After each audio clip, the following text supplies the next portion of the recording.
Hey, it's Brett and Coach here, and today we will be going to 6 breweries, but I am going to split it up into part 1 and part 2 just to give each brewery a little bit of time to shine on their own.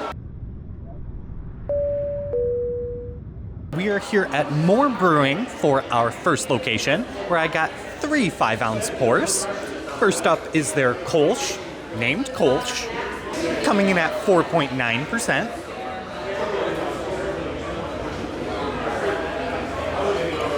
Very accurate name. It's a Kolsch. I actually really like it though. I expected it just to be a Kolsch, but it does have a little bit of flavor, especially towards the end. I'd give that a 7.5. Mildly surprised at that. And then this is Watermelon Wavelength, coming in at 4.5%, which is a fruited ghost.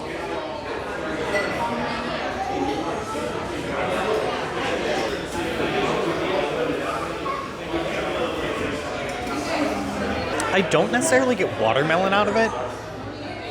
I get more tart cherry, which I don't mind the flavor. I think it's still quite good. I just wouldn't read it as watermelon. I'd probably give this a 7. I probably would have rated it higher if it was a stronger watermelon flavor.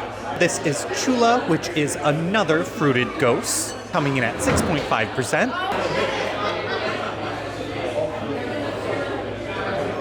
This drink's like a really nice mango juice. It is mango flavored, beautiful color, looks like orange juice, super fruity, good punch to it.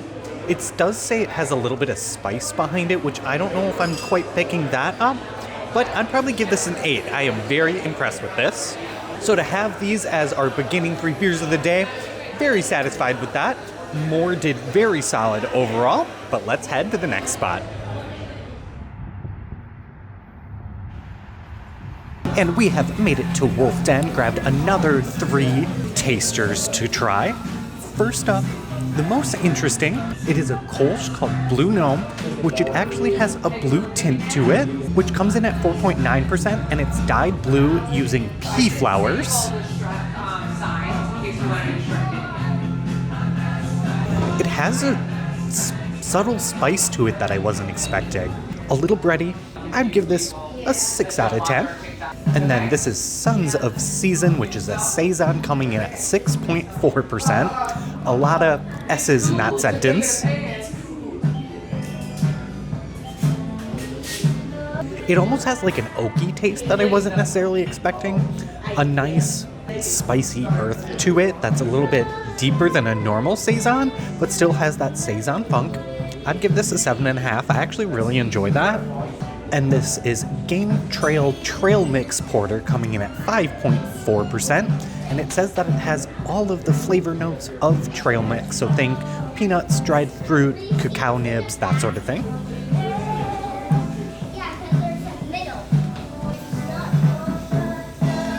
That nails it on the head.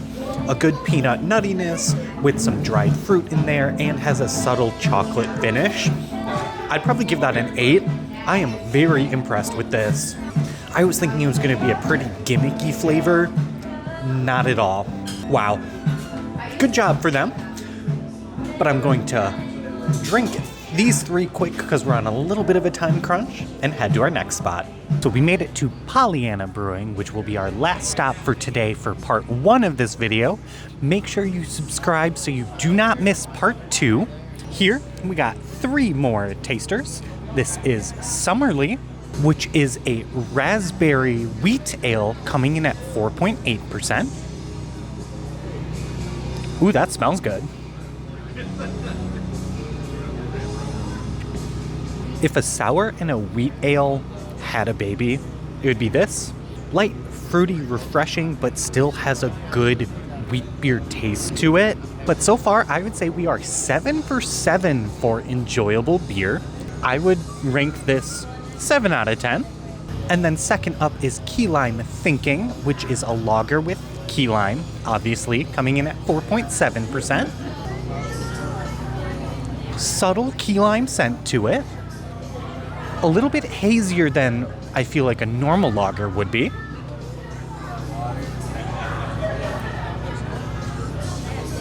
If a lager and a sour had a baby. This is really good too. It almost drinks seltzery. I'd give that an 8 out of 10. That is very good. So we are completely switching away from sour and fruited beer.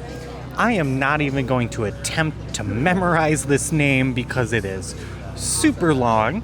So I do have the menu here.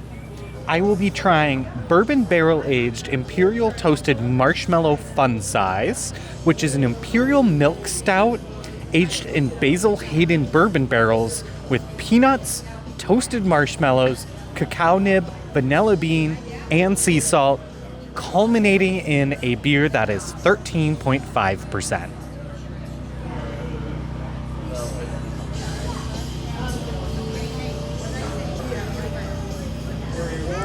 I think peanut comes through the strongest.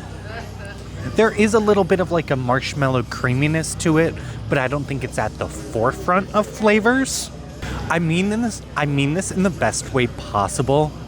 I think this is my least favorite of the three, but barely.